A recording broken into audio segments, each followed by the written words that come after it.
2026 সেশনের বাৎসরিক ক্রীড়া প্রতিযোগিতা অনুষ্ঠান চলছে আমাদের। এখানে 7টা ইভেন্ট নিয়ে আমরা এই বাৎসরিক এবার 2026-এর ক্রীড়া প্রতিযোগিতা শুরু করেছি। গতকালকে 40খানা হয়ে গেছে, আজকে 20খানা মতো রাখা হয়েছে। রানিং ইভেন্টগুলোই আছে, ম্যাক্সিমাম ইভেন্ট আমরা শেষ করেছি। আচ্ছা, এখানে তো অভিভাবকরাও আছে, তো অন্যান্য অভিভাবকদেরকে আপনারা কি বলবেন ছাত্রছাত্রীরা আপনাদের ভর্তি করার জন্য? দেখুন, আমরা শুধুমাত্র মুখে বলি এমনটা নয়, কাজেও করে দেখাই। প্রতি বছর আমাদের খুব ভালো ফলাফল হয়।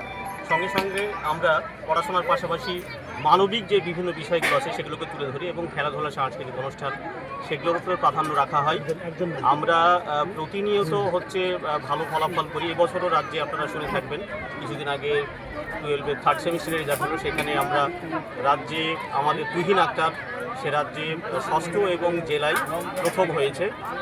এবারে আমরা শুধুমাত্র পড়াশোনার ব্যাপারটা এটা লক্ষ্য করছেন, খেলাধুলাতেও আমাদের ছেলে মেয়েদেরকে প্রচুর পরিমাণে